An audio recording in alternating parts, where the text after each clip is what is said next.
Welcome to Asian Like Me, presented by me, Dr. Sohee Jun, the podcast for the modern Asian woman redefining what it means to thrive.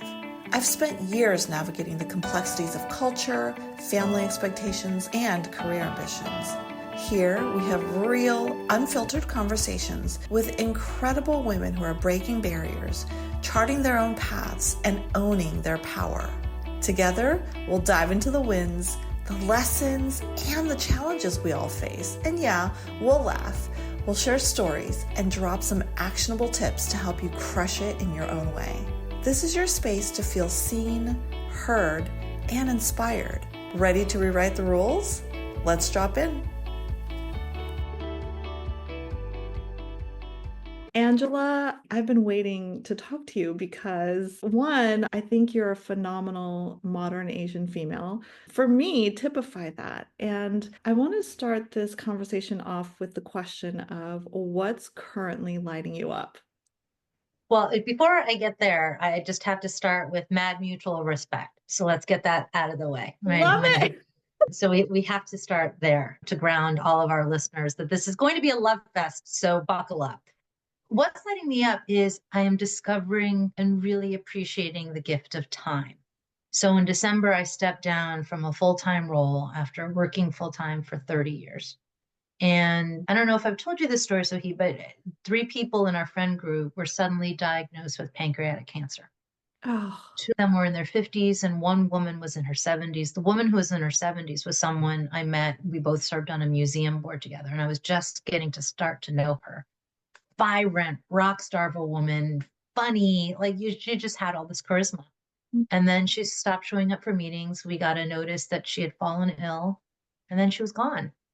And that was true for the other 2 folks who they just, within 2 months of receiving their diagnosis, they didn't even have time to get to their bucket list. I guess that illness is fast and painful. Yeah, Angela, I share, my mom died of pancreatic cancer. Oh, you know that journey, intimately, right? Yeah. So you get to a point in your life where you can't just say, I'll have tomorrow. The odds are I'll have tomorrow. You can say that when you're 22. You can't really say that when you're in your 50s. And so for the first time in my life, getting that news really challenged me to do something different. And then as I was reflecting on how I had spent the last year and a half, I knew that I had been on autopilot. Get up on Monday, do it all over Monday, Tuesday, Wednesday, Thursday, Friday. Saturday, maybe you recover, but probably not because you're chasing all the personal junk you didn't get to Monday through Friday. And then Sunday, you prepare to do it all over again.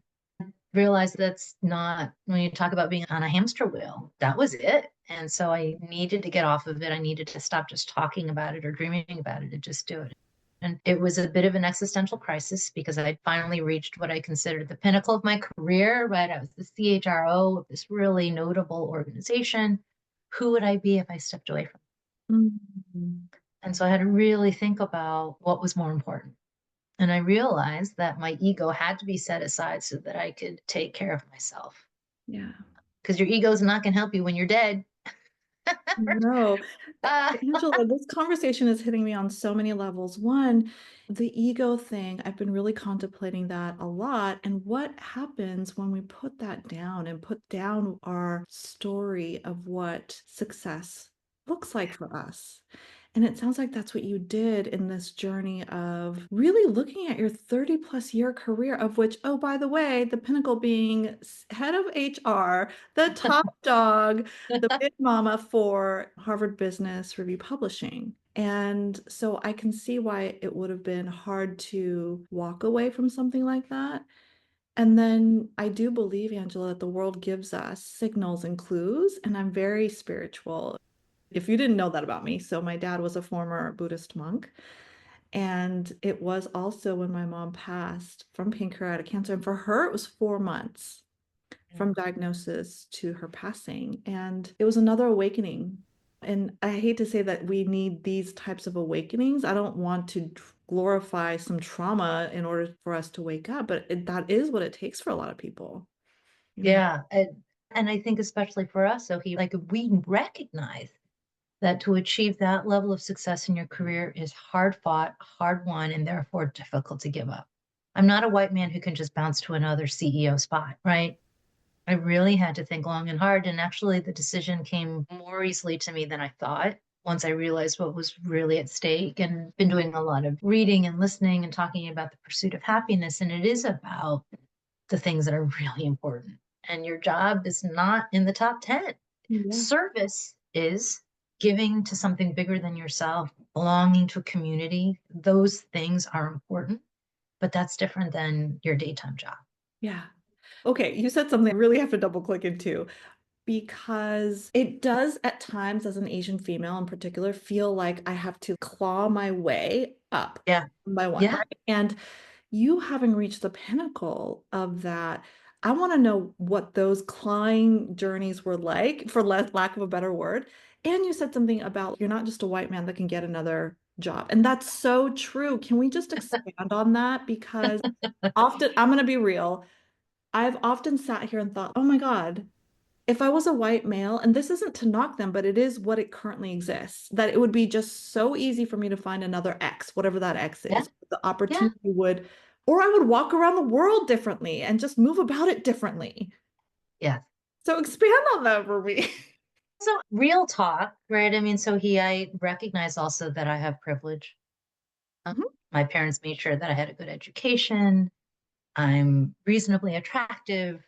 I'm No, no, no. funny. You're Yeah. beautiful. Everyone, I wish, so we were making like joking that we're off camera, which is on purpose. I want to be in conversation. And also, listeners, Angela is gorgeous. So just for what that's worth, don't Well, in downplay a it. world where where that gives you 10 bonus points, right? You got to put that in the plus column, right? I think I'm also decently funny, right? So I know that I didn't have to claw as hard as some other women did. But certainly just by being part of the Asian female community, I know that I had to claw more than other white women did, and certainly more than any white man ever had to. I had a little bit of an easier path, but it was still something that I had to be intentional about. And there was also a good bit of luck. I can't forget to pay credit to just having some good fortune as well. My journey was not linear. It was a little circuitous. I didn't always know where my next thing was going to be, but I always tried to embrace wherever it was that I landed because it worked for me at the time. But I do know that some of my best sponsors are white men, and I know that they walk through the world differently. And to the degree that I've been a beneficiary of their largesse, right, them being my sponsors, them being generous with their networks, there are lots of allies out there to be had. And so it's important for us as Asian women to cultivate those relationships as well. We got to walk away from, I have to do it on my own, Mm, because that's not how the world works. I love that around, like when you look around, there are people that are really at the ready to help. And Yes. in a previous conversation with another dear friend of mine, we explored the difference between being a sponsor and being an ally. And for both of us, a sponsor is somebody that is really active in this space of, for example, saying, when you're not in the room, Angela, it's saying your name. And this isn't to knock the white man experience, but this is to recognize it's a yes and. Yes, they get to move through the world differently. And they can also be sponsors and allies. And Yes. you have to cultivate that. That is the reality. And for anyone, really. So I was just having a conversation with a colleague of mine that I used to work with, and I was encouraging her to reach out for someone that we both knew. And she said, "Oh, but it's been a while." I'm like, "No, it's okay for you to rekindle that relationship because you never know when they can be of help." And she said, "That feels opportunistic." I'm like, "Yeah, it is, but you got to sometimes make your own opportunity." And your outreach is genuine. You had a good relationship when you were working together, and now there's been some distance, but that person is going to be ready and willing to help you because they're still the same person. And so I think women in general feel like that's political, that's salesman-like, but it's really about expanding your network and then making sure that there's reciprocity there, right? If that person ever came to me for help, I would also be equally willing to help. And I think that's a skill that not enough women, and certainly not enough Asian women, take the time to hone and refine. Yeah. And so you're a Taiwanese American. Yes, And yes. so what parts of that heritage do you think helped you? And so expand on that one for me. I think there is a humility and a modesty that has served me well because I can definitely take up oxygen in a room. So keeping that in check, regulating my need to affirm my right to be in a room is balanced by, okay, Angela, don't make it all about yourself. That ego again creeping in, Yeah. the work ethic for sure. But what I've learned from the Western influence is it's okay. And in fact, it's your obligation to claim credit for work that you do and being really comfortable with that. And I see that in my children. They have no reluctance to say, yeah, I did that. And they're biracial, right? My husband is white and they have no qualms about that. Yeah, get off. That's mine. And I really appreciate it. No, they don't do it in an arrogant, disruptive way, but they do it in a way that is prideful in all the best senses of the word, right? They recognize that they worked hard to do something and it's okay to put their stamp on it. Yeah. That's something that took me quite a while to learn. Mm, That one, speaking to something I had accomplished in the workplace or just in my life in general. And I remember practicing it with my friends in my personal realm just to get comfortable with saying, hey, I did this, and getting comfortable with the fact that it made me feel a little something inside when I said it each time is, am I being too boastful? And that's really the Korean part of me, that Asian heritage, which has so many lovely aspects to it, but that's a barrier in this Western context. absolutely. Absolutely. We see fighting for visibility as a selfish act. And sometimes it's a preservation act. And we need to move beyond just surviving to thriving. And so you've got to be able to stand up and ask people to take notice of yourself. And even better if you have sponsors and allies to do that on your behalf. Yes. And that reminds me of my second book. I did a whole chapter. So, The Aligned Mindset. I did a whole chapter on finding mentors and how and why that's important. Because, again, for me, I came at it so late in life because of the belief that I had to grind, do it myself, and work really hard while staying quiet about it. All of the things that women grapple with, Asian or not. Yeah. And I want to click on what you double click on what you said around thriving. What does that look like for you these days? I have a sense that it's different than what it used to be. It is. It absolutely is. It's been a sea change for me just in the 3 months since I stepped down from my full-time job. Thriving for me means health. I have a friend, his byline in every email is health as well, right? So Bill Gates has all the money in the world, but if he gets sick, there's no amount of money that will buy him a cure, right? It's genetics, it's your diet, it's your environment, right? You can't buy health. You can buy access to medical care, but if there's no cure, there's no cure. I don't want to live to 100 if I'm going to be feeble and out of my mind, right? I'd rather live to 75 and have a rich and full life, which is why making this pivot has been really an inflection point for me. So thriving is having mental health, having physical health, having time with friends, being able to nurture those relationships, having time with family, because that's also limited, particularly with my parents as they continue to age, as we all continue to age. I'm an only child. And not that they're dependent on me in any way. I'm really fortunate in that sense. But I'm trying to grab as much time with them as I can too. Yeah. The only child thing is an interesting dynamic. So I have an older sister, and my husband is an only child, which I think it, whether we recognize it or not, there's a little bit of a pressure to be caregivers or there or have family ties that are a little bit different than if you have siblings. Yeah, I yeah, imagine that exists for you. So thriving looks like mental, physical, being with your friends and family and having the luxury of time, I imagine. yes. Yeah, it really is. Yeah. I imagine too that there's so many women that reach out to you for mentorship on this side of your career. What would you tell somebody that's early on? I'm very interested in what's the advice we would give our younger selves type of thing, because I think we could learn so much and others can benefit from that. So, what would you tell somebody up and coming in their career with the wisdom that you have now? Don't beat yourself up over your failures because there will be plenty. I used to wallow in them and I would not forgive myself and I would just beat myself up and I would waste energy and I would waste time and I didn't change anything. It's not like I could go back in time and do it over, but as quickly as possible, go through the grieving process and then get to crystallizing what did I learn and how can I make sure that I don't repeat that mistake. And so I developed a mantra, which is tomorrow is a day to be better. And that's all you can do is just learn from that and be better. So in the professional context in human resources, yeah, I would make mistakes and some of them were big. And I would do my mea culpa. I would apologize, but I hurt the people that I hurt. I inflicted the pain that I did. And all I could do was demonstrate that I had learned from that and then I wouldn't do it again, that I could only be better. And that was a way that I started to practice forgiveness because at some point in time, the written and the verbal apologies don't matter. It's how do you show up differently the next time? And so I just made sure that the next time I was with those people or it was in that situation that I would show up better and differently because tomorrow is another day to Yeah. give another run at it. That is really powerful. And I could see that it's a nuance, like layers of learning for you in this, because wrapped into this is self-compassion, which I've taken. I'm approaching 50 and I'm like, I think I have it down now. Some days better than others. But that's your point, and I love your mantra that tomorrow is a day to be better. That's really beautiful and powerful.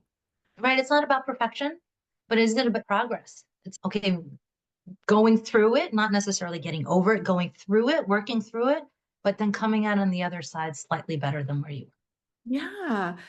Oh gosh, I'm sitting with that one. And were. it hits me so deeply. I'm all about mantras. I think that for me anyway, it really helps as a point to come back to myself and just reground. And so that's the advice you would give your younger self. What about somebody that is now like perhaps transitioning or leaving a career that they've been in? I see that you've been on many podcasts and talking about things and having just a different experience. So what would you tell somebody going through this now?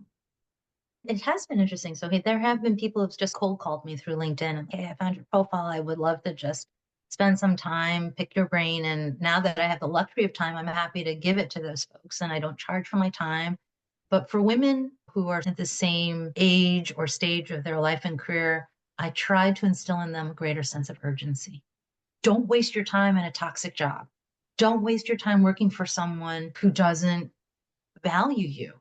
If you're in a marriage that isn't working, try to understand what there is to save and then determine whether or not the energy and the investment of all of that is worth it, is worth mining for that nugget, and then making a decision, just living with much more intention, living with a lot more purpose. We just, yeah, time is the thing for me. I tried an Apple Watch for a while and I got a dud. The battery wouldn't last more than a day. And by the end, by 8 hours into the day, it wouldn't even tell the time. Like it was just completely dead. So I've gone back to my analog watch collections. I own several watches and I love them. And for me now, they're even more metaphorical of that's another day that just went. And how am I going to spend the next one? How am I going to spend the next 100? If this were my last year on earth, how did I spend that time? Yeah. And so when women are grappling with, oh, I'm not sure, I'm like, okay, you got to take stock of what's important to you and working for a job that doesn't appreciate you, that makes you feel bad about yourself, not a good way. And the killer of it is they already know this. I They know. already feel it. No. And so they just now need to bring out the courage to actually do something about it. Yeah, and I've been there certainly many points in my career where I was like, this, I had a knowing that I overstayed, whether it's friendship, Yes. my Yes. marriage, my career. And the biggest blocker is always fear. Yes. So, how do you move through fear, and what would you tell someone about how to move through fear? That's the big, it's a big F. Talk about real talk, the big F. So my husband and I, our marriage actually went through a really dark period. And the huge if was, are we going to survive?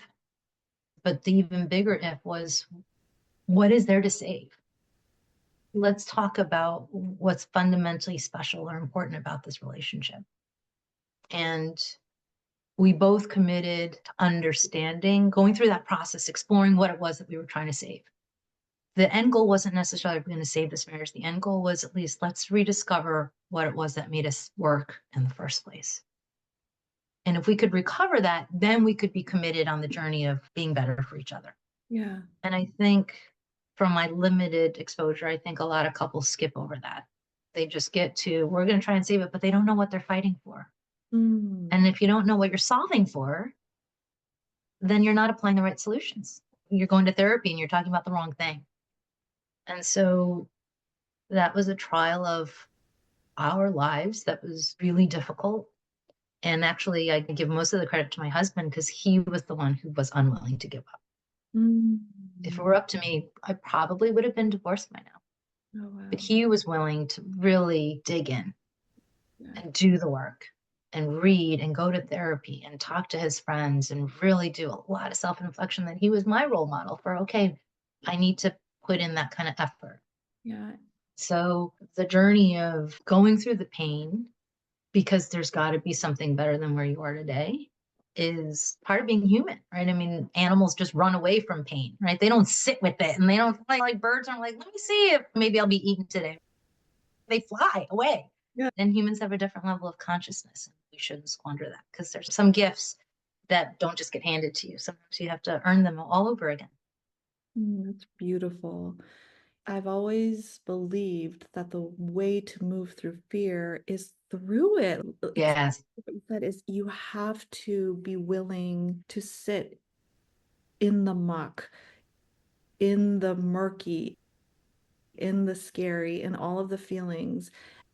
And it wasn't until I learned that myself that I trusted that there was the light at the end of the tunnel that Yes. everyone speaks about, that it does get lighter, that you can smile again. And as someone who went through the divorce process with a partner in which there was nothing surface level wrong, that's a very untethered experience to go through.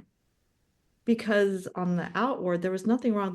We were not cheating on each other. There's nothing of that nature to call on to be like, why are you both divorcing? But it's the sense like, who are we in this journey? And I realized in through this process that it takes two people, to what you were saying, to try and put in the energy. And that wasn't there in my experience. So it And is a little bit like exposure therapy, right? yeah, To get over the feel, you have to confront it. yeah, yeah.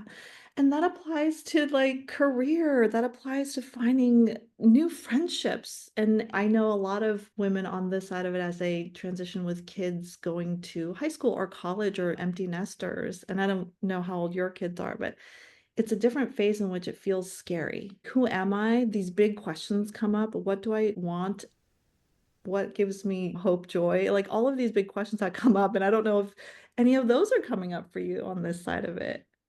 My kids are launched. So 27, 26, one is married. And it's a proud moment when they are standing on their own, which is not to say that there's not some dependency, but it feels different. They know that I'm always in their corner, that I'm always there to support them, but they can fully make their own decisions. And in fact, it is my responsibility to let them make their own decisions, even if I would have chosen differently for them. They don't need me telling them what is right for them, because honestly, I don't know them as well that way anymore, because I'm not with them 24/7.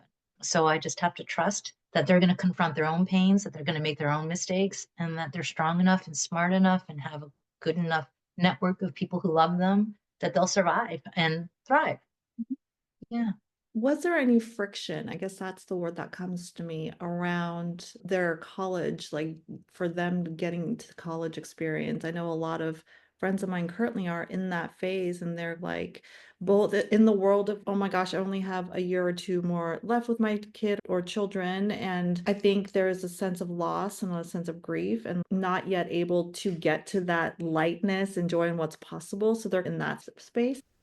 And for me, my kids are younger. I have two in high school. I have one that's turning 11, and it's a different phase of life. They're still very much at home, and I very much love what I do in my career and how I serve people in the ways that I get to do that. I see my girlfriend struggling a lot in that stage of just, oh, who am I? And I'm wondering if you had that for yourself. So when my son was getting ready to go to school, I recalled that when my parents dropped me off at college, so this has been 34 years ago, this was even before really voicemail, so let alone the internet, and then well before people had cell phones. And I remember that I never called home after they dropped me off. I was having so much fun. And occasionally I would remember to call, but I didn't call. They didn't bug me. They could call and you would see the blinking light that you or something that you missed a message. But my parents really let me go. They really let me go. They let me set the tone and the cadence because they understood that I was trying to discover myself. And so when I dropped my eldest, my son, off at school, I vowed to do the same thing. And that this was many decades later where we did have cell phones and email and all of that.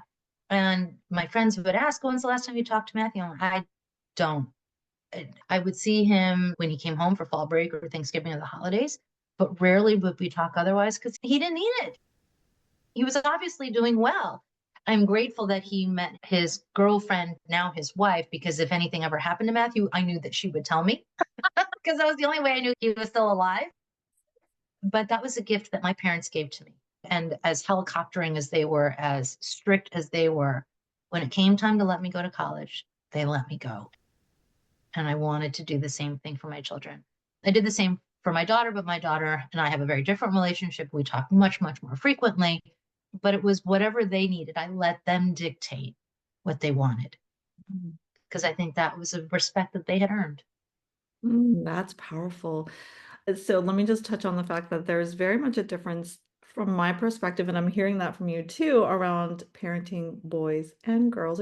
They're different. I Yes. happen to have two boys and a girl, and I was sharing with someone the other day, I'm like, my daughter, I'm grateful for this part mostly. She still loves to cuddle and she still wants mom to just be right next to her. Like she's last night we were watching a movie together and she was like her head on my lap and I love it. I love it. And my boys are just like whatever doing their own thing. They're so much more about themselves and independent in just different ways. And my daughter is too. It's just a little bit more, she's still a little bit more cuddlier, which I thoroughly enjoy for the most part.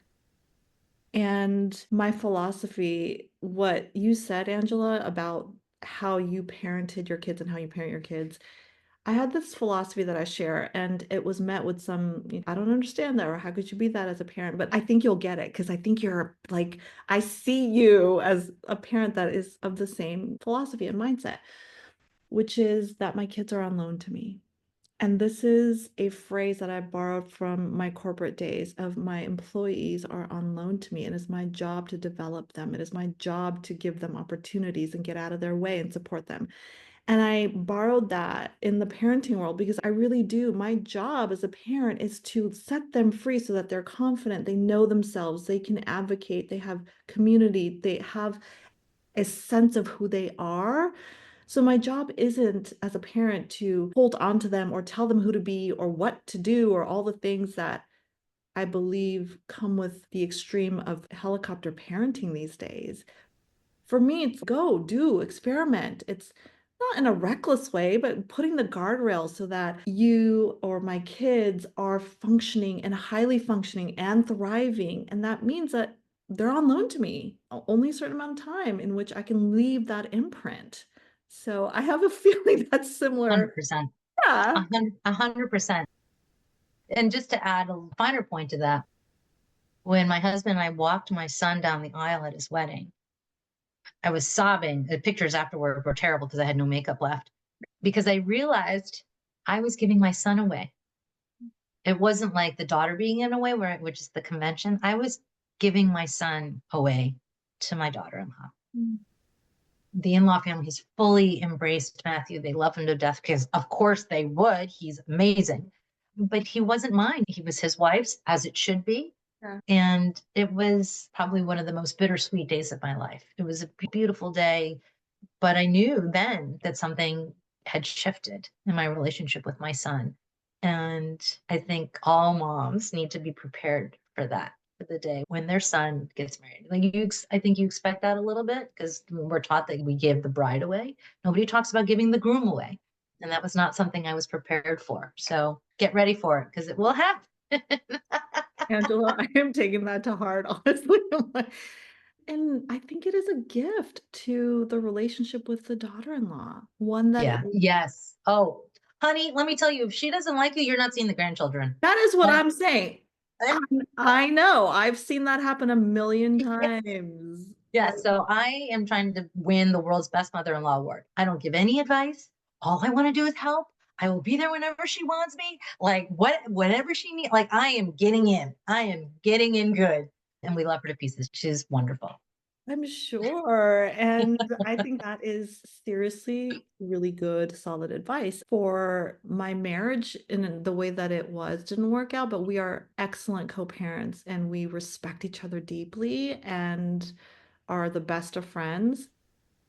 And I really respect my ex-in-laws because my mother-in-law in particular, my ex-mother-in-law, did that. She was there when we asked her to be. She wasn't in my life in that way. And it Yeah. made for such a beautiful, easy relationship. So all of you mother-in-law Yeah. people, Don't be judgy. Do not be judgy because it will come back to you. yeah, or just hold your tongue. That's right. That's right. Exactly. Love Yeah. that. I am wondering, did you pick HR as a career? I know we talked about this early on, and it was something that you just, to me, it sounded like you were following the breadcrumbs, following the energy where it was, type of thing. That's so funny because my Uber driver asked me, so when you were little, did you dream of being an HR? And I said, did you dream of being an Uber driver? You're so sassy. I love it. He had to laugh at that one because he was definitely giving me a little bit of, he was giving it to me a little bit. No, of course not. I don't know anybody in HR who dreamed of doing it when everybody else was dreaming of being a fireman or a ballerina. But the course curriculum really spoke to me. I got my first internship and I knew I had found my calling. And I'll tell you one of the reasons that I love this practice is I'm a natural gossip. I'm a really good secret keeper, but I'm a natural gossip. And in HR, everything, all the goings on. And so my superpower is how do I connect the dots so that I understand what's happening at the ground level so that I can inform and influence what's happening strategically at an organization. I know how a message will land. I know how change management needs to be done so that it's most effective. I can help the leadership team see the potholes before they hit them because I understand the lay of the land. So HR for me is wonderfully vital. Like one day I'm a lawyer, next day I'm a therapist, the other day I'm a trainer, I'm a teacher. It is multidimensional for me and it appeals to all the things I love about Wait, and don't think I didn't hear the juxtaposition. I can't even say the word. The juxtaposition of you're a gossiper and a great secret keeper. it. I like tell me more. Like I get people to tell me things. So ooh, so that I can help them later. Yeah. And as you've had such a accomplished career in that field, if someone's wanting to enter in that field, and I've worked within HR most of my career as well, even though it's in org development and coaching, I sat next to HR or was in HR within my function. What would you say to someone that I want to get into HR? So I've actually been talking to people who want to pivot or who want to do people who unfortunately have been casualties of DEI and want to get into the broader HR practice. I think you just got to try and accumulate as many experiences as you can. In terms of your resume, try and pivot and reframe the work that you've done so that it speaks more like people's strategic work. Or just be willing to be a little bit more patient in the journey, right? That you might have to retrace some steps to go get the experiences that you need. But it's never too late to enter the field. We're always looking for great people. Yeah. And it's changed so much. Yes. Talk about AI and the possibilities with that in the field. I want to explore the DE&I happenings with you. Just give me your take on what's currently happening in the macro sense. And are you more hopeful or not pessimistic about this? Do you think it's a passing fad? Like you've been around long enough to know that DE&I comes in and out of, I don't want to say fashion, but it has. And so talk about that. I think the silver lining for employees, at least, is now they can get a real sense of an organization's commitment to it. Mhm. Clearly, there are those that are doubling down and saying, we're not going to capitulate. We know that diversity drives performance in our organization. So we're going to continue in the pursuit of an inclusive environment that embraces different perspectives and that is equitable. And then there are those who are rolling it back and probably saying, thank God we don't have to pretend we care.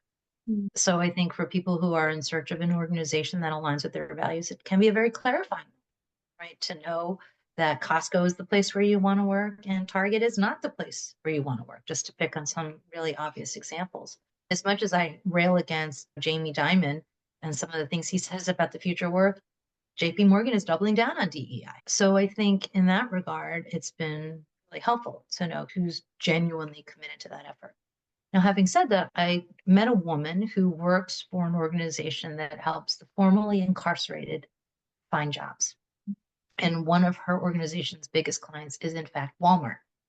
And Walmart has caught flack for rolling back their DEI. Oh, And she has said that she has not seen a slowdown in their commitment to this work, to hiring people with convictions on their record. So it's interesting for me, right? So on the face of it, it looks like they're stepping away from it, but behind the scenes, they're continuing to do the good work.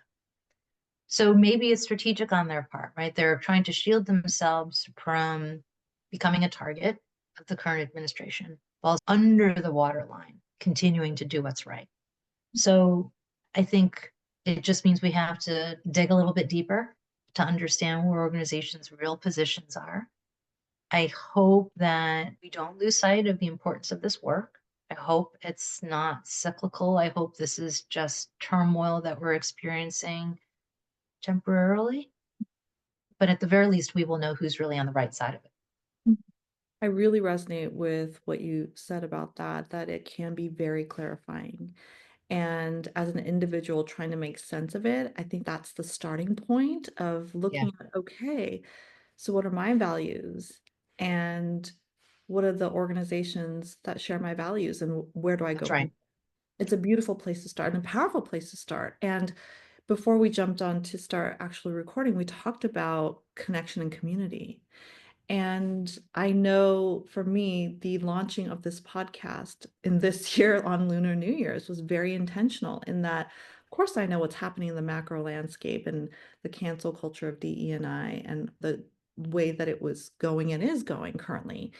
And I still felt very emboldened that now is the time to bring on amazing Asian females that are like you and doing really amazing work, both in small, unnoticeable ways and noticeable ways. And so, what has that meant for you in terms of building community and amplifying the voices that we need to hear? It's a personal imperative. I mean, we cannot hide the fact that we are members of this community. And so we can make a choice to live in fear, or we can make a choice and become part of the movement, or even trailblazers, right? The people who are leading the movement. And I think this is our time. I'm doing it not just for me and not just for other Asian women, but for my children. I think it's a moment that we will look back upon and wonder whether or not we did enough. So, what are you personally advocating for? What is the work that you are drawn to now in this field, or just not? Yeah, some of it is really granular. So he rated it is just talking to women who don't know for the first time. It is being part of organizations like the Authentic Asian or Ascend Leadership, which is a global professional network for AAPIs. It's writing the article for HBR, which encourages organizations not to overlook the leadership potential of its Asian employees. And it's doing advocacy work in small ways and in large ways. Once a week, I'm reaching out for my senators and representatives and imploring them to stand up for the rights of the underrepresented and the marginalized. It spans a lot of things. I give to charitable organizations who are doing the good work. So I try to do every little bit thing that I can. Yeah, like being on this podcast. Yeah, like being on this podcast. That's right. So, you give me so much to think about and so much hope. Just wanted to share that with you, Angela. And so, what does it mean to you to be a modern Asian female? How would you define that? So I look at my mom, who was an assistant vice president at Citibank. And I remember she was a programmer, computer programmer. And so she would write code, and the business unit that she was in, private credit cards. So if Tiffany and Company had a credit card, she was writing the program for that. Mhm. And she would often be called in to debug the program. There's something wrong with it, and it wouldn't matter what time of day, she would have to get up and go. And then I would remember that she was complaining about how this person would get promoted or that person would get promoted. And it certainly wasn't because she didn't work hard enough. And it certainly wasn't because she didn't know her shit, because she sure as hell did. They called her in to fix it, not other people. And I always felt that she fell victim to that because she didn't advocate for herself. She didn't know how to network. She didn't know how to be political when it clearly benefited other people. She was an immigrant, right? So English wasn't her first language. My mother is generally a little bit of an introvert anyway, but she believed so firmly in meritocracy, right? And they came here for the American dream, work hard and you will get ahead. And she did decently well, assistant vice president, but at Citibank, there's hundreds, if not thousands of assistant vice presidents. They gave Yeah. away that title to Candy. So I think I remember learning I don't want to be like that. There's no shame around what my mother accomplished for sure, but she could have been so much more. And I think that she even didn't feel like she had the right to complain about it, that this was her lot and this was the best she was going to do. And so for me, a modern Asian female is taking the best of all the progressive rights that women have accumulated and matching that with our Asian values of hard work, of teamsmanship, of collaboration, of humility, and making that the best version of ourselves for this generation and next. No, I love that. It's an integration of both. It's a yes and. Yes. Yeah. Because we can't deny where we came from. Yeah. Even though we try. I know I tried early on. I no Right. longer, I embrace it. And so, Angela, thank you for sharing that definition because you are somebody that embodies that integration. And I'm thankful that I've been in conversation with you. Thank you for having me. This has been wonderful. And I know we'll continue our conversations. Be better. All right. Thanks, everyone. So, this conversation with Angela was so deep. And in all truth, listeners, I never know really where a conversation will go. Certainly, I have questions that I ask all of my guests that are on with me, and I leave the rest of the conversation to be as it is organically. So, this one for me with Angela hit so deep. For those of you that aren't aware, my mom passed of pancreatic cancer 5 years ago, and it was a really quick, thankfully quick battle. And I don't even know if that's the right word. However, when Angela was sharing that people in her life were diagnosed and they passed, it just brought up for me my experience of being the primary caregiver for my mom, which I consider an honor, and also another wake up call of really looking at what matters most. Certainly, Angela is very accomplished, and she not only served as the Chief Human Resources Officer of Harvard Business Publishing, which is home of Harvard Business Review. She also has 30 years of experience across multiple sectors and multiple company life stages. And she not only spearheaded efforts to develop a talent roadmap that supports the business strategy and creates a deeply engaged and diverse workforce. She also is sitting on the alumni board of directors for Cornell University. She's a member of CNBC's Workforce Executive Council, which is a body of CHROs dedicated to advancing the practice of HR. She also serves as an HR venture advisor for Sempervirens, which is an early stage venture fund that invests in technology, transforming healthcare, work, and financial wellness. And of course, as you heard in our conversation, she's also so passionate about advocating for Asian Americans, AAPI. And so she serves as an advocate for the AAPI community for several nonprofits.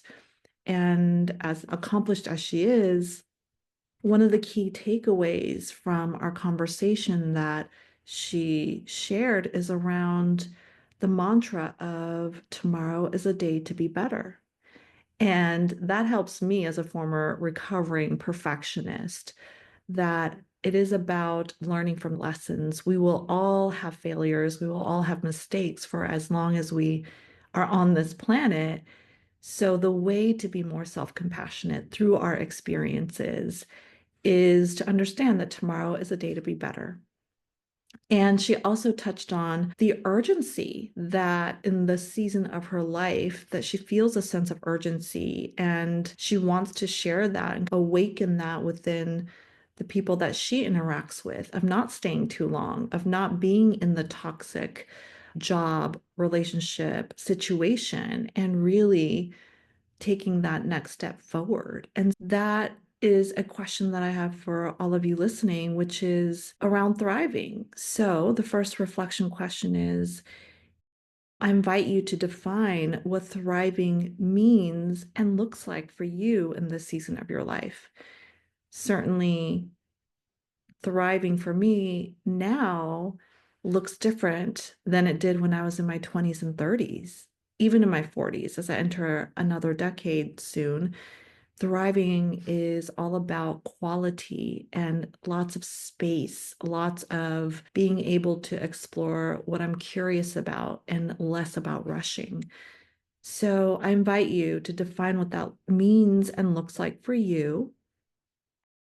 And then the second reflection question is more of an action, which is, what is one micro action that you can take today to embody the thriving? And how can you get more of that? So I cannot wait to hear from you on what jumped and resonated for you in this conversation with Angela.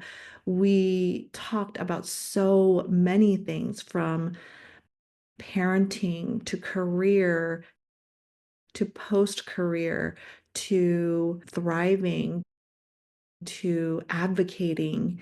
And so I'd love to hear from you. What resonated? And please help me get this conversation out to the millions of people that really need to hear it, to be inspired and to see what's possible. I'd love if you can leave feedback, share this episode with those that you love and that are friends, and let them know you're thinking of them, as well as rate this episode. And I cannot wait to invite you into the next conversation. So until next time, take good care.